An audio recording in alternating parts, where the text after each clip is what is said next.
The presidential candidate of the People's Democratic Party, Atiku Abubakar, has met in London with Andrew Mitchell, the UK Minister for Development and Africa in the Foreign, Commonwealth and Development Office.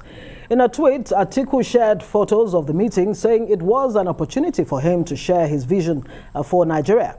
According to a spokesperson of the PDP Presidential Campaign Management Committee, Senator Dino Melaye, Atiku will, within his 2 days working visit to the UK, engage with various government organs. The UK Minister for Development and Africa had earlier met with the APC presidential candidate, Bola Tinubu, and that of the Labour Party, Peter Obi. Well, joining us now is the spokesperson of Atiku's presidential campaign and his presidential aide, Frank Shaibu. Thank you so much for being on the news tonight. Thank you, Adeso. How do you do? How do you do? I'm great. So let's begin with this meeting and tell us how important it was, what was discussed. What can you tell us? Well, strategically, it's about Nigeria, nothing else. What's uppermost on the mind of His Excellency Atiku Abubakar is Nigeria and how to recover Nigeria. And you see, the recovery process first off has to do with security. And all he went to do and his presentations practically were centered on the issue of security and how to collaborate with the government of the United Kingdom. Security, education, health, and industrialization. So it was a very, very productive session, because the business of recovering Nigeria first off must start with security, and the only way you can do that, you have to drive drive restoration of peace in Nigeria must be through education, devolution of powers, because he has said it times without number that the presence of agitation and insurrection in the majority of places in Nigeria is due to absence of power, particularly in the southeast, for instance. He told me, I asked him in my previous interaction some years ago, I said, come, why do you keep picking running mates from the southeast? He said, Frank, power has been absent from that region for some time now. And you see, the only way you can stop insurrection and agitation from a particular section of Nigerians, especially a section of Nigerians that are a set of hardworking people, is to see how you can bring power closer to the people. And that is why, he elected to do that. Yeah. All right, great. I'm tempted to ask, why then is Atiku not lining up behind Southeast, candidate rather than going in himself? But let's stay on this. Of course, you would have the opportunity to address that. But a point is being made here by none other than Fani Kayode, one of the spokespersons of the Tinubu Presidential Campaign Council. And let me quote him verbatim. Mr. Privatized everything, fell dangerously ill, and ran to Dubai for a stitch-it-up procedure. Watch how he walks and you will know what's going on. Now he's on his way to the UK to beg British MPs and all of that, on and on and on. What's your reaction to this? You see, sometimes I don't elevate certain characters by responding to them. But from your report as professional journalists, you have said that Andrew Mitchell, that Atiku met with earlier today, had met with the APC presidential candidate as well as the Labour Party presidential candidate. So, does that not, that alone is enough for you to be able to place his visit there on a scale of rectitude, to know that there should be no basis for us to even have a conversation on a character like Femi Fani-Kayode, who trades on and lives on lies and falsehood? It's not only fallacious, but it's tendenciously wicked for a character like Femi Fani-Kayode to make such presumptuous claims, reckless claims.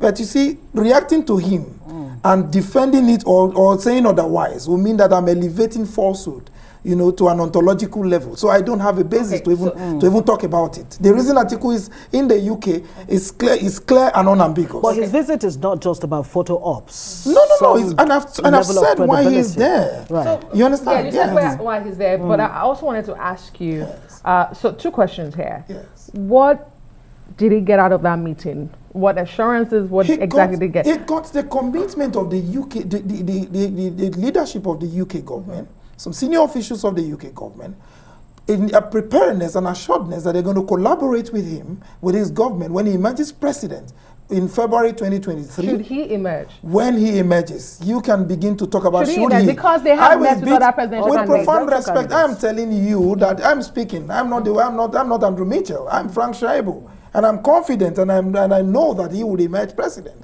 So I'm saying when he emerges president, are you with me?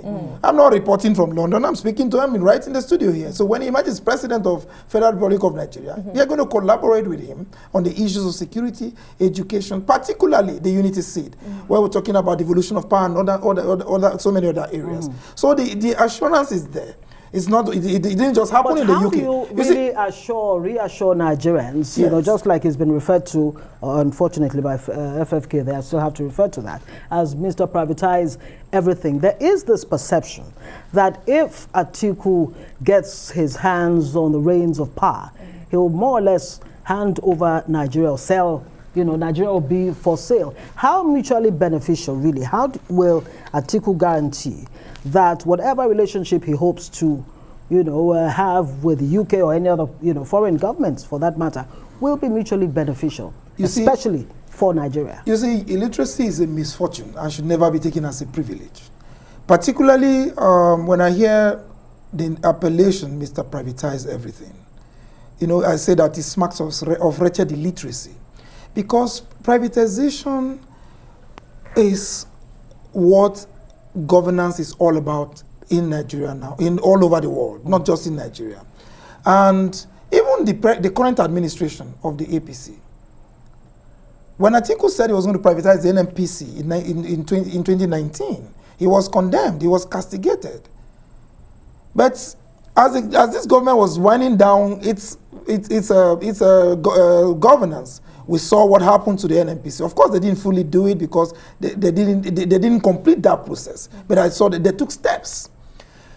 The one who called Atiku Mr. Privatize, particularly, let me even take it to their presidential candidate. I know that he has mentioned there are so many projects in Lagos, where he ruled as governor, where he superintended as governor, and where his boys have been running in the last 20 years. They have projects that are to do with PPP. You understand? So privatization, there is nothing wrong with privatization.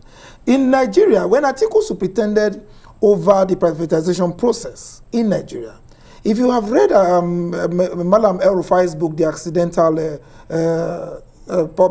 Public Servant, you will know that he clearly stated in unambiguous terms that at no time did Atiku Abubakar interfere, neither did he nominate, bring on, sell, or participate in the process leading to the sales of any of the government agencies. He will not be privatizing to his friends. Nigerians are not saying privatization is bad. Why should he be? But will he be privatizing in favor of his friends? No. His close associates. You see, Nasir El-Rufai is an APC governor in Nigeria.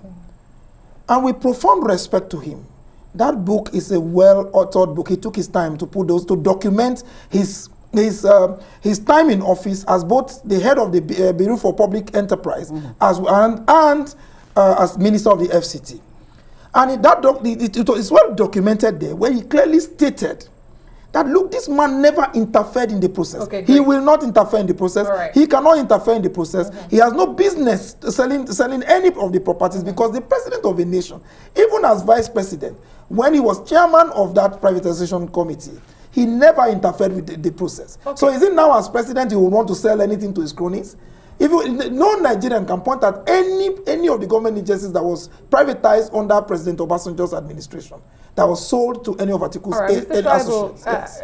You might not want to respond to Femi Fani-Kayode as a person, but there are concerns that have been raised by critics. I mean, it's 45 days to the elections, and it's thick of campaigns. Your principal is said to be living in Dubai and is hardly in the country. So how do you respond to those who say your principal is hardly in Nigeria, he spends more time in Dubai, and it's easy for anybody to say perhaps he's not even feeling up to the weather? Why are they crying more than they bereaved? You see, a sleeping Atiku is better than a presidential candidate who suffers from what I call apraxia, whose expressions at all times in their campaign, they should be more worried about their candidate, who needs a therapy. He should come to me. I've told them before that I'm a speech pathologist. You understand? Deserteria is a situation where hold on. I'm responding to you. Time. No, Yes. I don't. No, for want of time. Yes. You see, you need to listen to this. Yes. Deserteria is a situation where a man suffers what we call articulation. When the brain cannot connect with the tongue, the mouth, and the jaw, the man knows what he wants to say, but he cannot say them. That's why you hear blah, blah, blue. You talk of roasted corn when you are talking about electricity and all that. So those are the kind of disjointed things. So they should be more worried. But Nigerians don't want a sleeping president. We profound the respect. sleeping Atiku is better than... You see, that was an aphorism. What I'm saying here is simple. Atiku made, in fact, our campaigns for 2022, we were able to touch down in 15 states in Nigeria. None of the political parties, including the sitting government, why is he more in Dubai than he is in Nigeria? What do you mean by why is he more in Dubai? There was a Christmas holiday. With profound respect, our campaign wound up in Katsina on the 21st of December. It was a Christmas holiday, so the New Year. And he had to go on holiday with his family. He traveled with his family for holiday. From the holiday, in fact, from our campaign schedule, it is listed there that from the 10th to the 14th to the 13th, he has international engagement. From Dubai, he flew straight from his holiday, he flew straight to the UK to attend the international engagement where he is now. We're an organized party. We don't even alter our campaign schedules just like other political parties. You understand? And that is why I will tell you, even when the candidate of the APC mentioned in Benin the other time, while he was referring to the young people of Benin as Yahoo boys, are you with me? With profound respect, you heard him say... He was saying he will transform them to yes, he will transform them to... Yes, you see, Yahoo boys and whatever is not limited to only Edo State. But you know, you remember that... No, hold on, please. We'll have to I know, but you remember that he said he accused my presidential candidate and my boss that he was a smuggler. You remember very well, because it was reported even on this channel. And I said to, I said to you, Atiku, at the time Atiku was a custom, a federal official of the Nigerian customs.